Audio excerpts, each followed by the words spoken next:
For more on the story, we're joined by international relations expert Dr. Charles Sinkala. Dr. Sinkala, good evening to you. Thank you for your time. So very concerning then that we now have these 4 individuals sanctioned as per that statement by the US Treasury.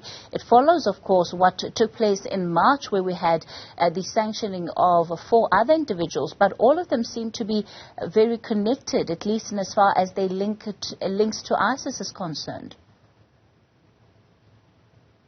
Yes, good evening, and good evening to your viewers. Thank you so much for having me. Yes, indeed, they are very connected. They are businessmen.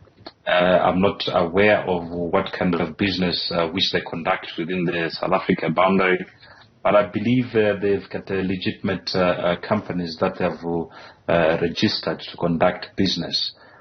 Whether or not the business they are conducting is to fuel or finance ISIS, is the information that United States of America has to provide us in terms of leading to what happened on the 29th of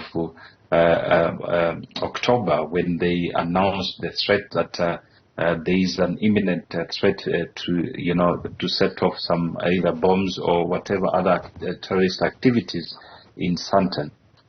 The big concern, I think, from a South African perspective is the fact that adding to a United Nations Security Council report earlier on this year that found that South Africa was being used to effectively help move money around that ends up in the bank accounts or in the hands of terrorists.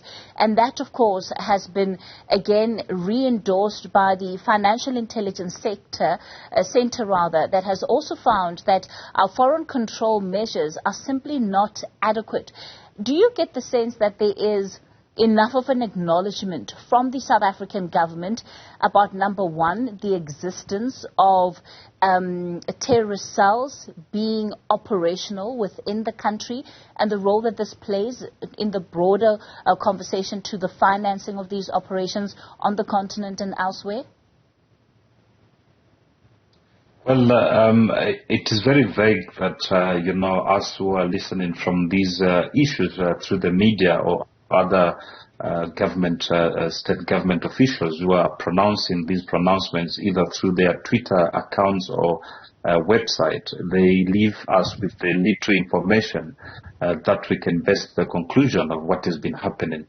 But what I can say from my side, South Africa has enjoyed a very good financial regulatory framework. In fact, it's one of the best on the continent. If it is not, ranking towards the World Financial Act, and other measures, including funds that are meant to finance certain terrorist activities.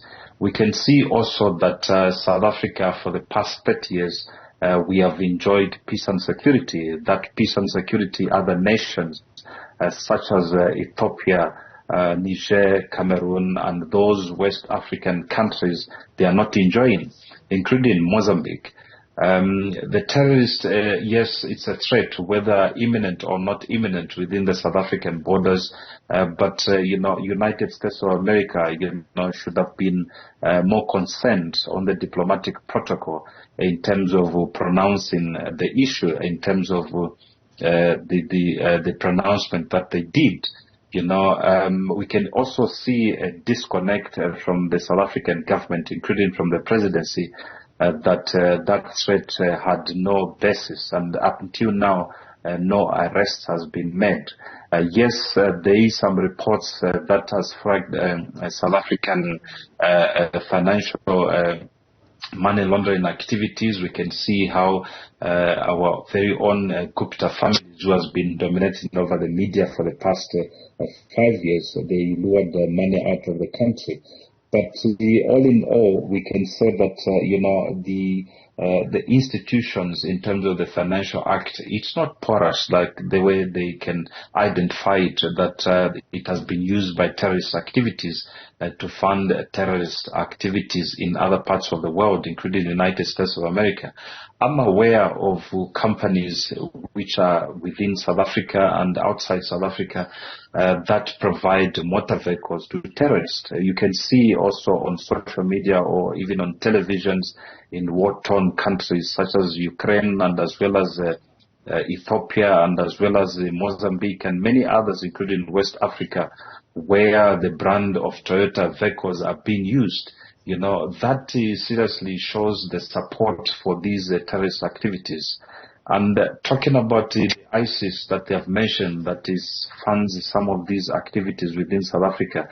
Yes, ISIS is a well lucrative organizations which are sponsored even by prominent businessmen and the elite, political elite from the West and other parts of the world. All right. Dr. Charles Sinkala, will leave it there for tonight. He is an international relations expert.